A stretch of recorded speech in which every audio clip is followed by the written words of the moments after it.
Assalamualaikum warahmatullahi wabarakatuh. Selamat datang di channel YouTube Himadi.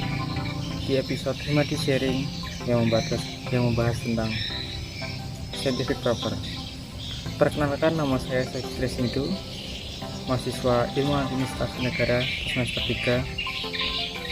3 di Universitas Slamet Riyadi Surakarta. Di video sebelumnya kita sudah membahas tentang jenis-jenis karya ilmiah.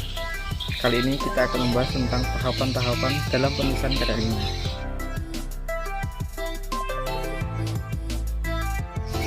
Dalam proses penulisan, seorang penulis biasanya menggunakan pendekatan proses. Nah, pendekatan ini muncul pada tahun 80-an, lalu dikemukakan kembali oleh Tompkins dan Hodgson pada tahun 95. Lalu beliau juga menciptakan 5 tahapan dalam pendekatan proses ini. Tahap yang pertama yaitu pra-penulisan atau persiapan. Nah, tahap ini akan menentukan tahap-tahap berikutnya, seperti pemilihan topik, memilih tujuan dan bentuk, dan menyusun ide-ide. Nah, jadi tahap inilah yang akan menyita banyak waktu. Penulis juga tidak lupa untuk menulis tujuan dari penulisan tersebut, seperti apakah menghibur ataupun menginformasikan sesuatu, ataupun juga mempengaruhi seseorang. Di tahapan yang kedua yaitu membuat draft. Nah, di tahap ini penulis hanya perlu mencurahkan ide-ide mereka dalam bentuk tulisan kasar. Jadi mereka akan mengabaikan aspek-aspek penulisan seperti penggunaan ejaan, penggunaan istilah, ataupun struktur bahasa. Kemudian tahap yang ketiga yaitu merevisi. Nah, dalam tahap ini seorang penulis biasanya akan memperbaiki ide-ide mereka dalam bentuk karangan.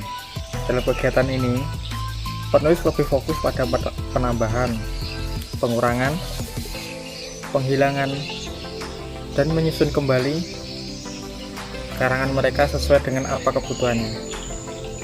Nah, dalam tahap ini yang perlu dilakukan seperti membaca ulang draft, sharing atau berbagi pengalaman tentang draft kasar, lalu mengubah atau merevisi tulisan dengan memperhatikan reaksi, komentar, atau masukan yang ada. Tahap yang keempat yaitu menyunting. Kegiatan ini lebih berfokus pada perubahan-perubahan yang terjadi setelah kita merevisi. Di tahap ini bertujuan untuk membuat karangan agar lebih mudah dibaca oleh seseorang, seperti penggunaan huruf besar, ejaan, struktur kalimat, dan tanda baca, istilah, ataupun kosakata. Jadi, dalam tahap ini penulis perlu untuk menjauhkan diri dari karangan untuk memperoleh inspirasi lain, kemudian membaca cepat untuk menentukan kesalahan, lalu yang ketiga memperbaiki kesalahan tersebut.